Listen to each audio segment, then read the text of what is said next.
अगला सूक्त है इयमेव पृथ्वी कुंभी भवति राध्यमानस्योदनस्य द्यौरपिधानम।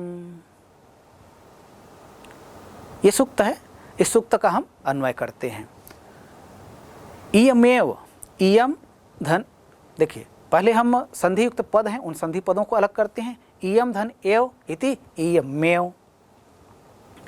यहाँ पर वैसे व्यंजन संधि या संयोग कह सकते हैं इसको। तो इयम धन एव इति इयमेव। पृथ्वी कुंभी भवति राध्यमानस्योदनस्य, राध्यमानस्य धन ओदनस्य इति राध्यमानस्योदनस्य। यहाँ पर वृद्धि स्वर संधि हुआ है। द्यौर पिधानम, द्यौः धन अपिधानम इति द्यौर पिधानम, यहाँ विसर्ग संधि हुआ है। तो यह जो सूक्त है इयमेव पृथ्वी कुंभी भवति राध्यमानस्योदनस्य द्यौर पिधानम, इसका हम अन्वय करें तो अन्वय करने पर इसका रूप होता है इयमेव पृथ्वी कुंभी भवति राध्यमानस्य ओदनस्य अपिधानस्य द्यौः। चावल पकाने के लिए इयमेव, यह ही चावल पकाने के लिए इयम एव, इयम मतलब होता है यह, एव का योग हो गया तो एव का मतलब होता है ही, इयमेव मतलब यही, चावल पकाने के लिए इयमेव यही पृथ्वी, यह पृथ्वी कुंभी भवति, अर्थात जिस तरह से चावल पकाने के लिए एक बर्तन की आवश्यकता होती है, जैसा कि आप चित्र में देख भी पा रहे हैं, तो ये जिस पात्र में जिस चावल पकाया जाता है वैसा ही पात्र हमारा यह पृथ्वी है। तो इयमेव पृथ्वी कुंभी भवति, कुंभ मतलब होता है घड़ा। तो चावल पकाने के लिए हमारा यह पृथ्वी है, वह क्या है, वह घड़ा है, अर्थात भोजन पकाने का पात्र है, बर्तन है। राध्यमानस्य, राध्यमानस्य मतलब इसका तात्पर्य होता है पकाए जा रहे। ओदनस्य, ओदन का, भात का, देखिए तंडुल का मतलब होता है चावल, ओदन का मतलब होता है भात। तो राध्यमानस्य पकाए जा रहे, ओदनस्य भात का।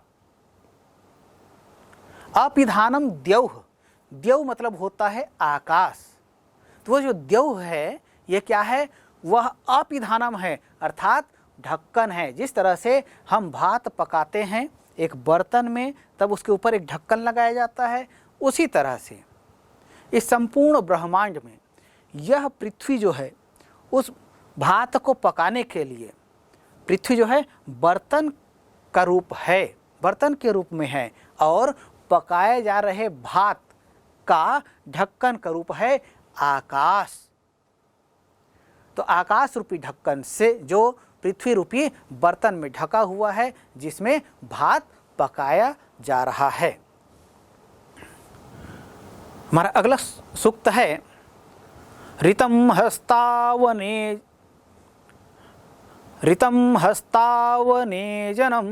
कुल्योपसेचनम्।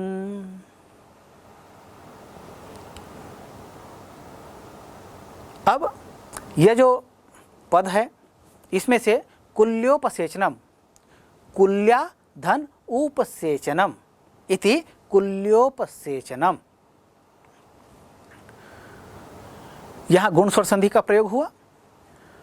इसका अन्वय करें तब रूप होगा हस्तावनेजनम ऋतं उपसेचनम कुल्या। ऋतं हाथ धोने के लिए ऋत अर्थात जल। हस्तावनेजनम अर्थात हाथ धोने के लिए। ऋतम संपूर्ण पृथ्वी का जल, संपूर्ण पृथ्वी का जो जल है वह हाथ धोने के लिए है। और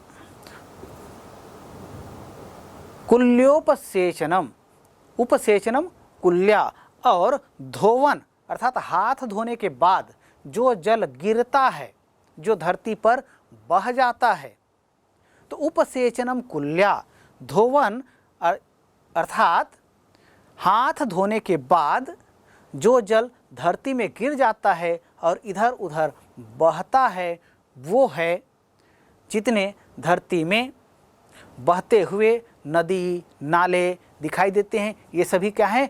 ये उपसेचनम कुल्या, हाथ धोने के बाद धोवन के रूप में जो जल धरती में गिर जाता है, इधर उधर बहता है, वही नदी और नाले का रूप है। और कभी कभी ये छोटे मोटे गड्ढे या तालाब आदि में जो जल इकट्ठा हो हमें दिखाई देते हैं, ये सभी कौन सा जल है? ये सभी वही धोवन का जल है। अर्थात हाथ धोने के बाद जो जल गिर जाता है वो कहीं कहीं एकत्रित हो जाता है, चाहे वो तालाब में एकत्रित हो, चाहे नदी में बहती हो या नाले में बहता हो। तो ये जल जो है कौन सा जल है? वो हाथ धोने के बाद गिरा हुआ जल है। तो हस्ता वने जनमृतम, समस्त पृथ्वी का समस्त जल जो है ये कौन सा जल है? यह हाथ धोने का जल है। और नदी नाले तालाब में जो एकत्रित जल है वो क्या है? वो धोवन का जल है। कुल्या शब्द जो कहते हैं, कुल धातु है, उसमें यत प्रत्यय और फिर टाप प्रत्यय का प्रयोग होता है। कुल धातु में यत प्रत्यय का रूप योग होता है तो रूप बन जाता है कुल्य, और उसमें फिर टाप प्रत्यय का योग हो गया तो कुल्या बनता है। तो इसी से बना हुआ एक शब्द सामान्य रूप से प्रचलित है, जिसको हम कहते हैं कुलापा कहते हैं, जो नहर में या नाले में या विभिन्न खेतों में मेड़ जो कहते हैं वहाँ लगाया जाता है, जिसको हम कुलापा कहते हैं। ये कुलापा शब्द इसी कुल धातु से बना हुआ है, जिसको हम कुल्या कहते हैं, उसी से ही कुलापा शब्द बना हुआ है, जिससे पानी जो है हमारी खेतों की ओर आता है या खेतों से पानी जो है नदी नाले या नहर में जाता है। चलिए आगे बढ़ते हैं। अगला हमारा सूक्त है ऋतवः पक्तार आर्तावाः समिन्धते। अगला सूक्त है ऋतवः पक्तार आर्तावाः समिन्धते। आइए श्लोक का हम अन्वय करते हैं, सूक्त का अन्वय करते हैं। पक्तार ऋतवः समिन्धते आर्तवाः, चावल को पकाने वाली।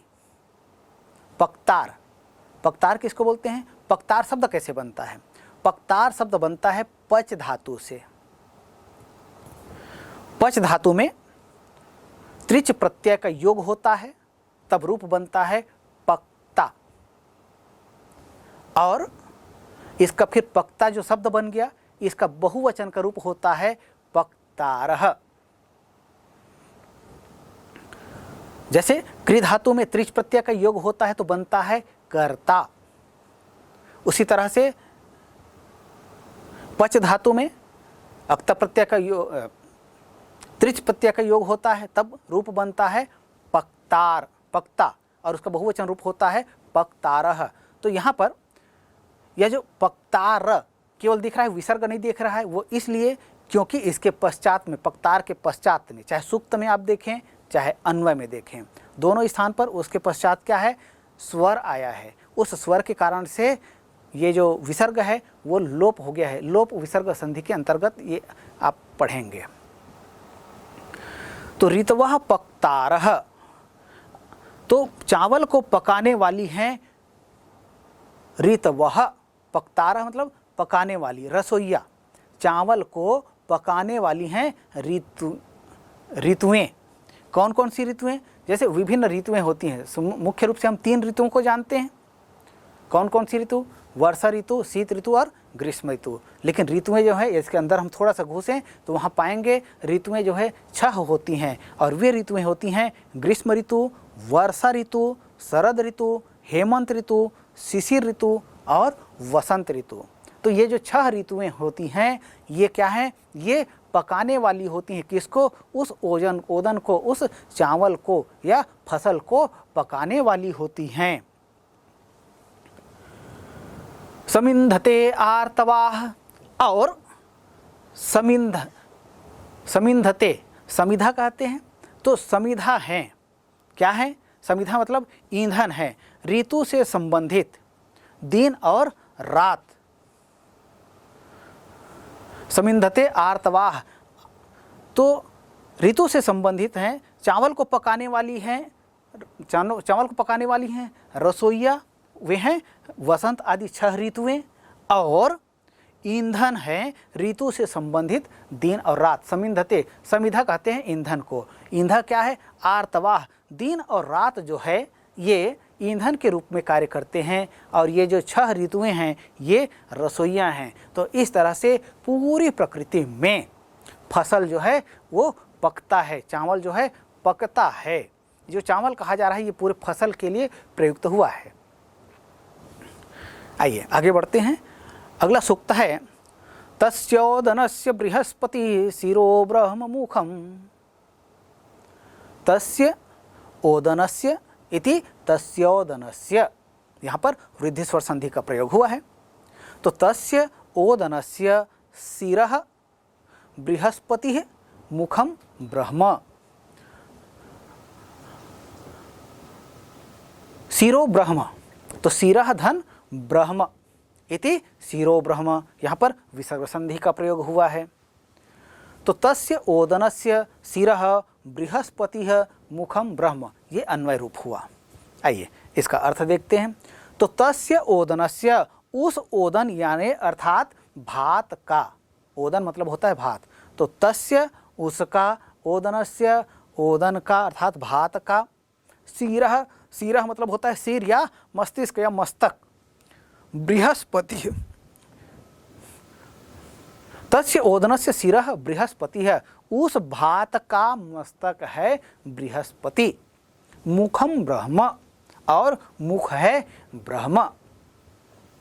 तो वो जो भात जो पक रहा है, जिसको 6 ऋतुएं पका रही हैं, और आर्तव अर्थात दिन और रात जो है समिधा के ईंधन के रूप में कार्य कर रहे हैं, उस ओदन का सिर है बृहस्पति और मुख है ब्रह्म, ब्रह्म। चलिए आगे बढ़ते हैं। अगला सूक्त है द्यावा पृथ्वी श्रोत्रे, द्यावा पृथ्वी श्रोत्रे सूर्या चंद्रमसा वक्षिणी। श्रोत्रे, श्रोत्रे द्यावा पृथ्वी अक्षिणी, चंद्रा सूर्या चंद्रमसौ प्राणापानाः सप्त ऋषयः। उस ओदन के दोनों कान हैं, द्यावा अक्षिणी। श्रोत्रे, श्रोत्र कहते हैं कर्ण को, कान को। तो श्रोत्रे यहाँ पर द्विवचन का रूप है।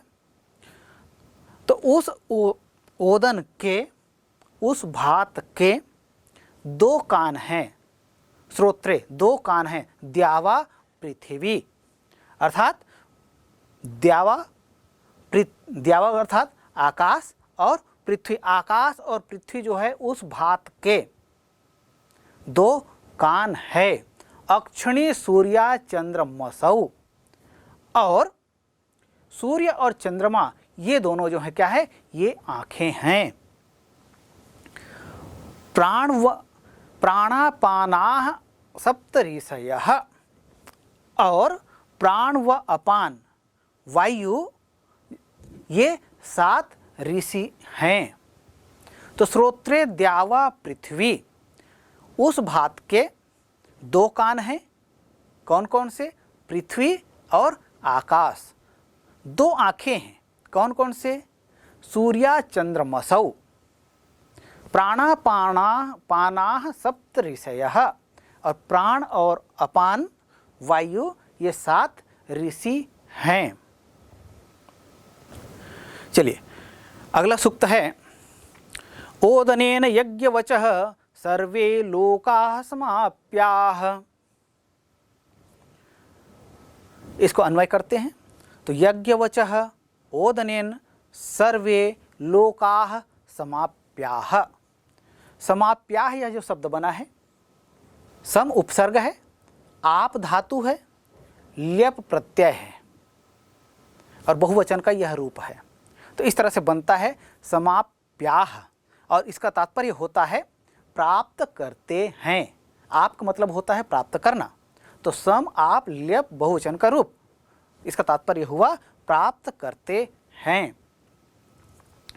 तो यज्ञवचः ओदनेन, यज्ञ करने वाले, यज्ञवचः मतलब यज्ञ करने वाले, ओदनेन, ओदन मतलब होता है भात से, ओदन के माध्यम से, भात के माध्यम से, सर्वे लोकाः, समस्त लोक, समाप्याः, प्राप्त करते हैं, अर्थात यज्ञ करने वाले ओदन के माध्यम से समस्त लोक इसे प्राप्त करते हैं। तो इस तरह से यह जो पाठ है ओदनम सूक्तम, जिसके अंतर्गत अभी हमने विभिन्न सूक्तों का अर्थ, भावार्थ अभी समझा। और आइए अब इस पाठ में जो शब्दार्थ हैं उन शब्दार्थ को देखते हैं, उनका अध्ययन करते हैं। तो इस पाठ में दिए गए शब्दार्थ हैं चक्षु, चक्षु का तात्पर्य होता है दृष्टि। मूसलम, मूसलम का तात्पर्य होता है मूसल। कामः, कामः का तात्पर्य होता है इच्छा या अभिलाषा। उलूखम, उलूखम का अर्थ होता है ओखली। दीति, दीति कहा जाता है असुरों की माता। असुरपम कहा जाता है सूप को। अदिति है, अदिति कहा जाता है देवों की माता को। सूर्पग्राही, सूप को पकड़ने वाली, सूप मतलब सूपा को पकड़ने वाली।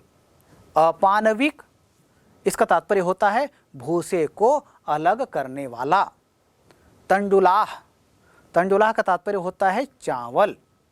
मस्काह, मस्काह मतलब होता है मच्छर। तुसाह, तुसाह का अर्थ होता है भूसा। कुंभी, कुंभी का अर्थ होता है थाली या बर्तन, पात्र या घड़ा। राध्यमानस्य, इसका तात्पर्य होता है पकने वाला का। राध्यमान मतलब पकने वाला, राध्यमानस्य मतलब पकने वाला का। द्यौ, द्यौ का मतलब होता है द्युलोक। अपिधानम, अपिधानम का तात्पर्य होता है ढक्कन। जैसे हम जब भोजन बनाते हैं तब पात्र को ढक कर रखते हैं, तो ढक्कन जो होता है उसे ही कहा जाता है अपिधानम। ऋतम, ऋतम का तात्पर्य होता है जल, पृथ्वी का समस्त जल। अवनेजनम, इसका तात्पर्य होता है प्रक्षालन के लिए या धोने के लिए। कुल्या, कुल्या का तात्पर्य होता है छोटा तालाब या नहर। उपसेचनम, उपसेचनम का तात्पर्य होता है धोवन, धोने के बाद निकलने वाला जल। ऋतवः, ऋतवः का तात्पर्य होता है वसंत आदि 6 ऋतुएं। 6 ऋतु कौन कौन सी? ग्रीष्म ऋतु, वर्षा ऋतु, शरद ऋतु, हेमंत ऋतु, शिशिर ऋतु, वसंत ऋतु, ये 6 ऋतुएं, इन्हीं को कहा गया है ऋतवः। पक्तारः, इसका तात्पर्य होता है पकाने वाले या रसोइये। आर्तवाह, ऋतु संबंधी, दिन और रात। समिन्धते, समिन्धते का तात्पर्य होता है जलाते हैं। ओदनस्य, भात का। ओदन मतलब होता है भात, और ओदन में षष्ठी विभक्ति का प्रयोग हो गया, इसलिए इसका अर्थ क्या हो गया? ओदनस्य, भात का। बृहस्पति है ऋग्वैदिक देवता। जैसे हम वेदों की बात करते हैं, भारतीय संस्कृति में विभिन्न चीज़ें जो हैं, चाहे हम धरती की बात करें या आकाश की बात करें, जल की बात करें, पर्वत की बात करें, इन तो विभिन्न चीज़ों को देवता मानने की एक परंपरा रही है। तो वैसे ही बृहस्पति जो है वो ऋग्वैदिक काल के देवता माने गए हैं, उनके विषय में यहाँ कहा गया है। तो सिरह, सिरह का मतलब होता है सिर या मस्तक या मस्तिष्क। द्यावा पृथ्वी, द्यावा मतलब होता है आकाश और पृथ्वी का मतलब होता है भूमि। श्रोत्रे, श्रोत्र कहा जाता है कान को, और श्रोत्रे यह द्विवचन में प्रयुक्त हुआ है। श्रोत्रम, श्रोत्रे, श्रोत्राणि। तो श्रोत्रे जैसे वनम, वने, वनानी होता है, तो श्रोत्रे इसका मतलब होता है, श्रोत्र मतलब कान, श्रोत्रे मतलब दोनों कान। अक्षिणी, अक्षिणी कहते हैं आँख को। अक्षिणी यह नपुंसकलिंग का शब्द है। अक्षिणी का तात्पर्य होता है दोनों आँखें। प्राणापानाः इसका तात्पर्य होता है प्राण कहते हैं श्वास को और अपान कहते हैं निश्वास को, अर्थात सांस लेना ये श्वास कहलाता है और सांस छोड़ना ये कहलाता है निश्वास। यज्ञवचः यज्ञ करने वाले। समाप्याः सम उपसर्ग आप धातु ल्यप प्रत्यय बहुवचन का रूप। इसका तात्पर्य होता है प्राप्त करते हैं।